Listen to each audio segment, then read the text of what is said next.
तो वो मनचले युवक उस माता जी के पीछे पीछे पड़ गए। ये कहाँ जाती, ये कौन है, क्या बात है, बड़ी गौर से देखती थी महात्मा जी को। पीछे पीछे चल दिए। रास्ते में निकट जाकर के कहा, रे कहाँ जा रहे हो, चलो हमारे साथ में। उल्टे पुल्टे विचार वाले लोग, जाकी रही भावना जैसी प्रभु मूरत देखी तीन तैसी। जिस प्रकार की भावना रहती है दुनिया के लोगों को उसी तरह का सोचते हैं। तो माता जी कुछ नहीं बोली, बहुत तेजी से बढ़ती गई और बढ़ते बढ़ते चली गई, गोदावरी नदी में घुस गई। है ना, महाराष्ट्र में गोदावरी नदी, तो उसी नदी में प्रवेश कर गई। अब ये लड़के लोग देख रहे हैं कि प्रवेश की है तो निकलेगी उधर से, लेकिन वो जो प्रवेश की ना, तो पहले कमर भर पानी हुआ, फिर गर्दन भर पानी हुआ, फिर उसी में डूब गई, निकली ही नहीं। ये लड़के लोग भाग गए डर से। अब दूसरे दिन वो क्या देखता है, उन लड़का लोग जब गर्दन उठा के देखा ना, उसकी सिट्टी पिट्टी गुम हो गई। वो देखता क्या है, दूसरे दिन भी ये महात्मा जी गौर से देख रहे हैं किन्हीं को। और जब वो गर्दन उठा के तो देखे तो देखता क्या, वो लड़का लोग वही माता जी है बीच में बैठी हुई जो पिछले दिन नदी में डूब गई थी।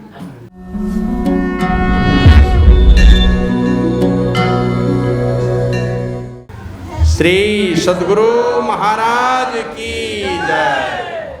शांत चित्त होकर के इसलिए बैठिएगा आप लोग कि आपको और हमको वो दृष्टि प्राप्त नहीं है कि सत्संग में कहाँ पर कौन बैठे हैं, है ना।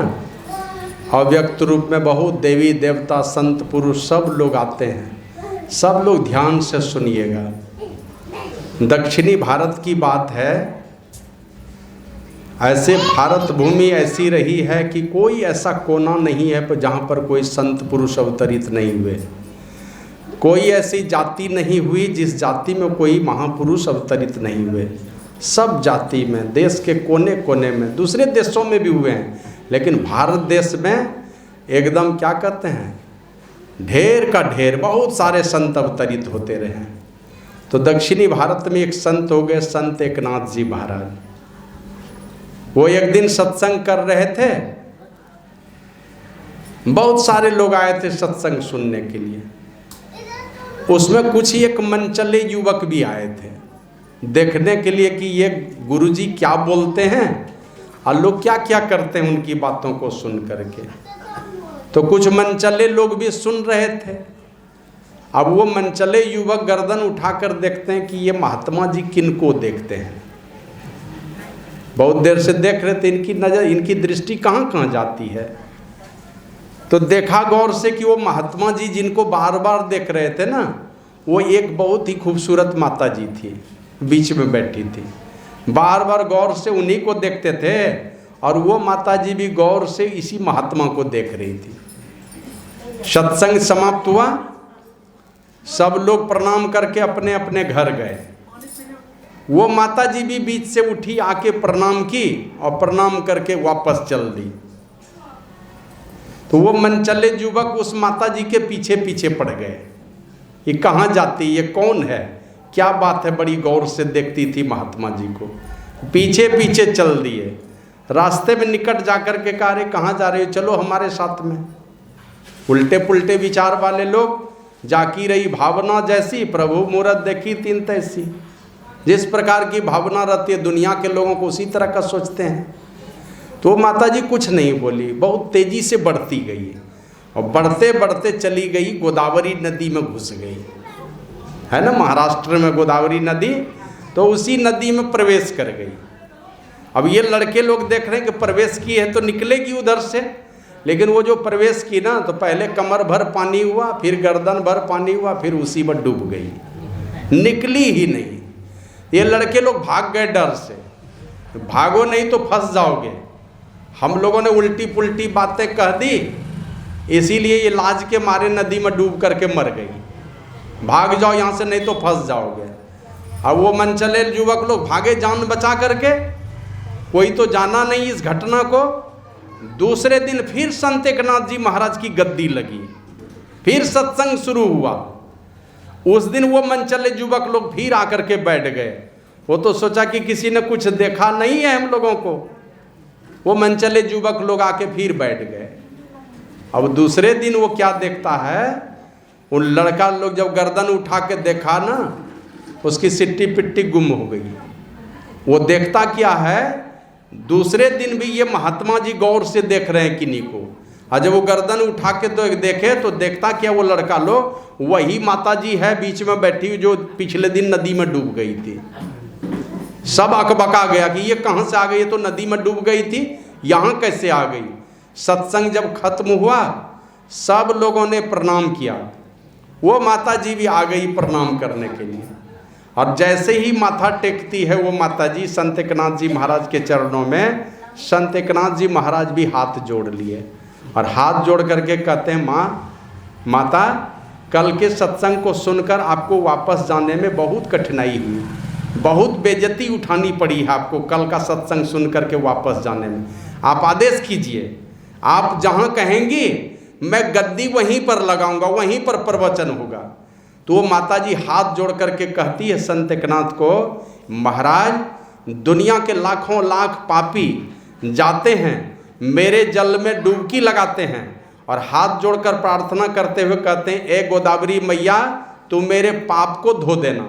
और मैं दुनिया के पापियों का पाप धोते धोते जब बोझिल हो जाती हूँ तो आप जैसे संतों के चरणों में सिर टेक कर अपना पाप धोने चली आती हूँ। कौन ऐसी अभागन होगी जो आप जैसे संतों के चरणों में सिर टेक कर अपने भाग्य पर नहीं इतराती होगी। माने स्वयं गोदावरी मैया नारी रूप में, साधारण नारी का रूप लेकर के सत्संग में आकर के बैठती थी और वो खुद ही कहती है, मैं अपना पाप धोने के लिए संतों के चरणों में आती। एक महात्मा जी तपस्या की, एक भक्त ने बहुत दिनों तक तपस्या किया, माँ लक्ष्मी प्रकट हो गई। अब माँ लक्ष्मी जैसे ही प्रकट हुई तो चरण से लेकर मस्तक तक देखा पहले, तो भक्त देखता क्या कि इनके चरणों में भी काले काले धब्बे हैं और उनके मस्तक में भी काले धब्बे हैं। तो भक्त पूछता माँ लक्ष्मी से कि माँ ये क्या बात है, तुम जो वरदान देना चाहते हो उसके पहले ये बताओ ये तुम्हारे पैरों में किस चीज़ के ये काले धब्बे हैं, और पैरों में हैं तो फिर तुम्हारे मस्तक में ये काले धब्बे क्यों हैं। तो बोला दुनिया के तमाम पापी लोग आते हैं, थोड़ी देर पूजा पाठ करते हैं, अब मेरे चरणों में माथा टेकते हैं, उन पापियों के पाप से मेरे चरण में ये काले धब्बे पड़ गए। तो बोला आपके मस्तक में ये काले धब्बे क्यों हैं, का पापियों के पाप से मेरे चरण काले हो गए, चरण पर काले धब्बे पड़े हैं, तो अपना पाप धोने के लिए मैं संतों के चरणों में जाके माथा टेकती हूँ, उसके चलते मेरे मस्तक पर काले धब्बे पड़ गए। तो इसलिए बैठे हैं सत्संग में एकदम मनोयोग पूर्वक बैठी है ना। नया घर बना है, सब लोगों की तमन्ना होती है कि घर कुछ भी बने, घर में सुख शांति का वातावरण बने, सुख शांति बने, हमारे घर में भगवान का निवास हो, हमारे घर में साधु संतों का आना जाना हो, अच्छे लोग हमारे घर में आए जाएं और सुख समृद्धि के सारे साधन बढ़े, बाल बच्चे के अंदर में भी अच्छे विचार उत्पन्न हो। ये सारी भावना जो घर बनाते हैं उनके अंदर में ये सारी इच्छाएं रहती है। और इसी तरह की बातें जो अभी हम लोग प्रसंगवश सुन रहे थे, भगवान श्री राम 14 वर्षों के लिए बन गए हैं।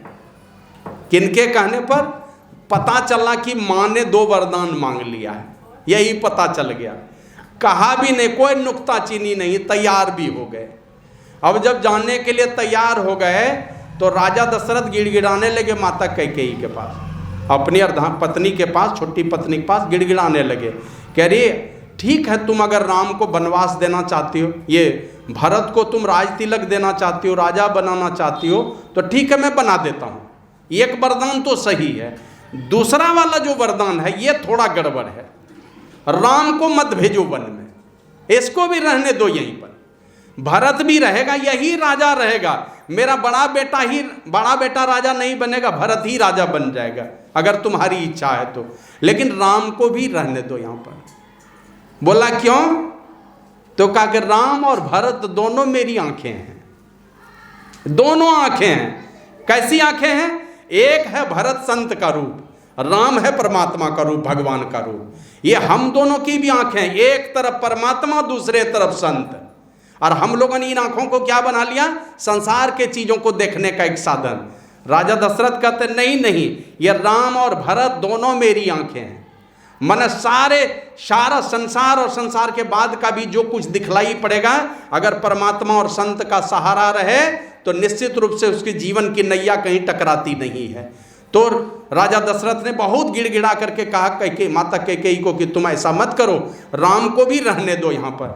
लेकिन राम तो बड़े गदगद थे कि ये मेरा सौभाग्य है, मुझे 14 वर्षों के लिए जाना पड़ेगा जंगल में, जहाँ मेरे पिताजी नहीं जा सकते। राजमहल में रह करके वो सुख नहीं पा सकते हैं जब तक जंगल में नहीं जाएंगे।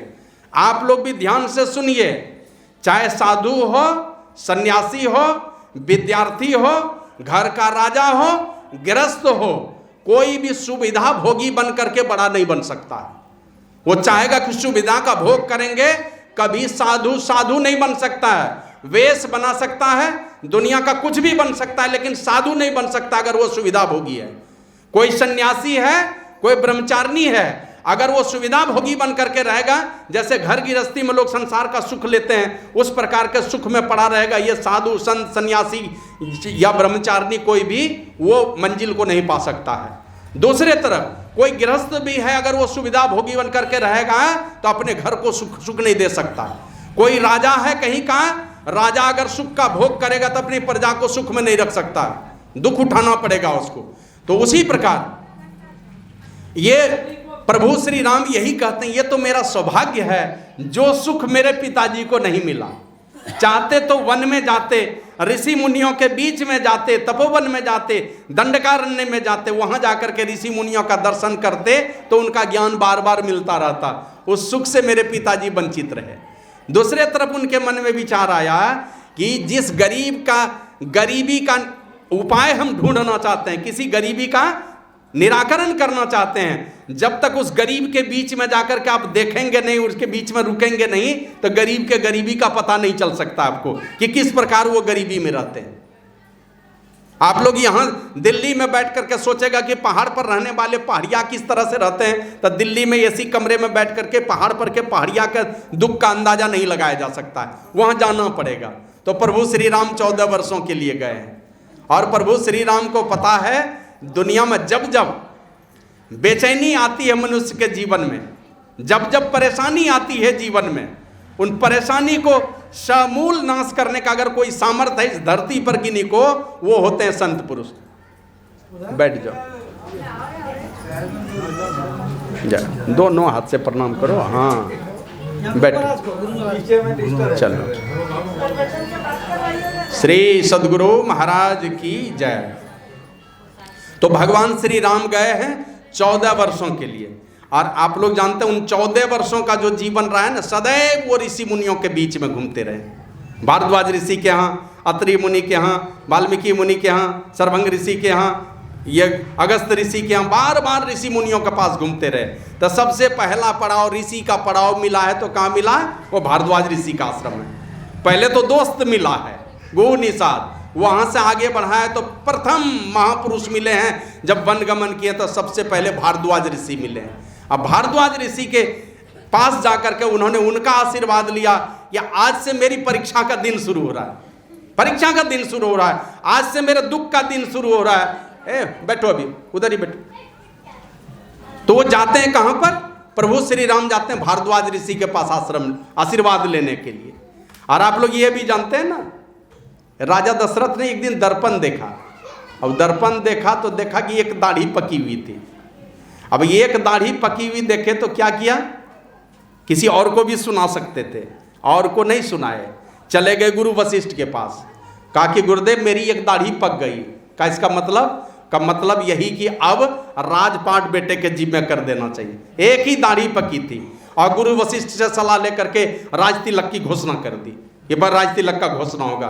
माना जब जब जीवन में विपत्ति आए, जो अच्छे महापुरुष होते हैं वो किनसे सलाह लेते हैं? जाकर के महापुरुषों के पास सलाह लेते हैं। और नहीं तो आप देखिए, घर अगर बिगाड़ना है तो समाज में जाकर के दूसरे के घर से सलाह मांगना शुरू कीजिए, आपके घर को तोड़ेगा ही तोड़ेगा। महापुरुषों से सलाह लीजिएगा, कभी भी आपके घर को टूटने नहीं देगा। तो वो जाकर के सलाह लेते हैं। उसी प्रकार भगवान श्री राम गए हैं 14 वर्षों के लिए। तो कहाँ पहुँचते हैं? खोजते खोजते खोजते पता किया कि इस धरती पर सबसे ज़्यादा सबसे बड़े तपस्या वाले महापुरुष कौन हैं, तो पता चला वाल्मीकि मुनि। गए हैं वाल्मीकि मुनि का आश्रम में, और आप लोग जानते हैं वाल्मीकि मुनि कौन थे, उनके विषय में तो आप लोगों को पता है। कौन जाति में पैदा हुए, तो ये भी पता होगा आप लोगों को। कौन जाति में पैदा हुए? मेहतर परिवार में, मेहतर खानदान का बेटा है, वाल्मीकि समाज का। अब उस खानदान में पैदा होकर के गुरु की कृपा और अपने पुरुषार्थ के बल पर दुनिया को दिखाया है कि गुरु की कृपा हो और अपना पुरुषार्थ हो तो क्या नहीं कर सकता है लोग।